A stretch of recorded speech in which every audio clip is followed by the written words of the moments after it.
অনুষ্ঠিত হতে যাচ্ছে।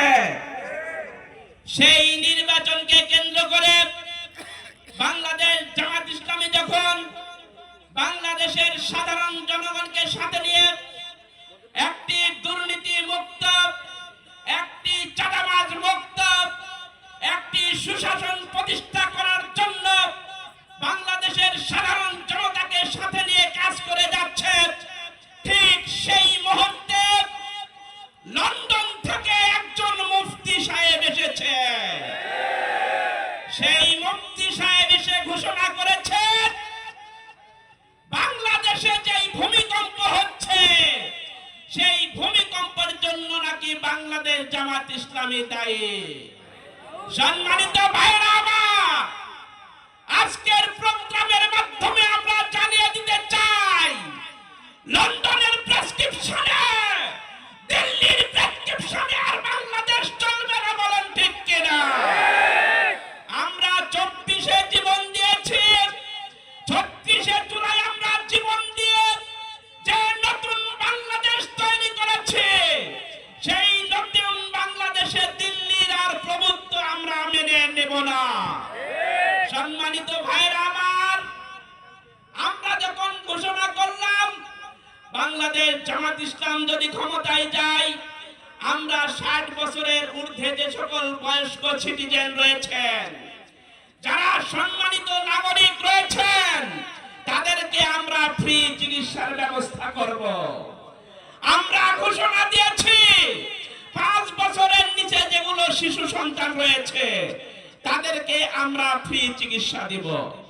আমাদের যে সকল মা বোনেরা প্রেগন্যান্ট অবস্থায় টাকার অভাবে চিকিৎসা করতে পারে না, তাদেরকে আমরা সুচিকিৎসার ব্যবস্থা করব।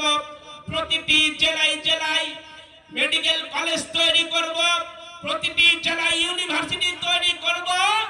এইভাবে যখন বাংলাদেশ জামাত ইসলামের আমির ঘোষণা দেওয়া শুরু করেছেন, তখন আপনি বিভিন্ন জেলায় জেলায় গিয়ে মঞ্চে উঠে আবল তাবল বকা শুরু করেছেন।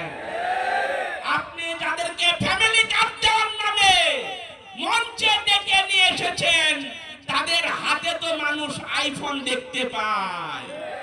সুতরাং এ সকল ফাউটাবাজি আপনাকে যারা স্ক্রিপ্ট লিখে দেয়, আমি বলবো আপনাদের একটু পড়ালেখা করা দরকার আছে।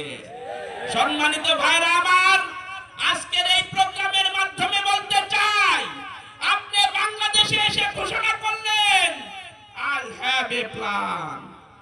আমরা কি দেখলাম?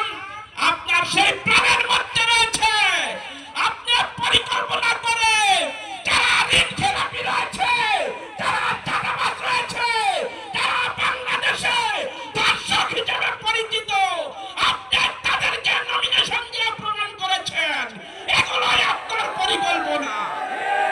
সম্মানিত ভাইরা আমার, আমরা ঢাকা পুনরাতে দেখেছি শফিকুল ইসলাম মিল্টন, যিনি আপাতবাস্তব একজন সন্ত্রাসী, একজন চাঁদাবাজ, একজন দর্শক, তাকে আপনি ঢাকা 15-তে নমিনেশন দিয়ে আমাদের ঢাকা 15-এর জামাত ইসলামীর সম্মানিত মা বোনেরা যখন নির্বাচনী প্রচারণায় গিয়েছিল, তাদেরকে আপনি সেই চাঁদাবাজদের দিয়ে, দর্শকদের দিয়ে আমার বন্ধের উপর আপনি হামলা করেছেন। এগুলোই আপনার হলো আই হ্যাভ এ প্ল্যান। চট্টগ্রামের আসলাম সাহেব, তিনি ঋণ খেলাপি, তাকে জিজ্ঞাসা করছে নির্বাচন কমিশনার, আপনার কত ঋণ? তিনি বলতেছেন মাত্র 1700 কোটি। 1700 কোটি জীবনে দেখছেন চোখে? তারা এখনই ব্যাংকে ফাঁকি দেয়। ব্যাংক যখন তাদের কাছে ঋণের কথা বলে, তখন তারা কলা ঝুঁকিয়ে বলে আমরা অমুক দলের সৈনিক, আমাদের কাছে টাকা চাওয়া যাবে না।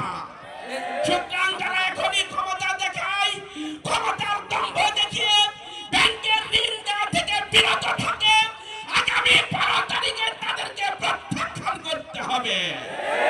সম্মানিত ভাইরা আমার, আমরা আপনার আই হ্যাভ এ প্ল্যানের মাধ্যমে আমরা আরো দেখেছি আপনি যাদেরকে নমিনেশন দিচ্ছেন তাদের কাছ থেকে শত শত কোটি টাকা নিয়ে সেটা বিদেশে প্রচার করছেন। আমাদের কাছে সব লুটে রয়েছে। সুতরাং আপনি যদি মনে করেন এইভাবে 24-এর আগে যে বাংলাদেশ ছিল সেই বাংলাদেশে আবার এই দেশকে ফেরত দিয়ে যাবেন, তাহলে আপনি বুকার স্বর্গে বাস করছেন। 24-এ আমরা জীবন দিয়েছি, সেই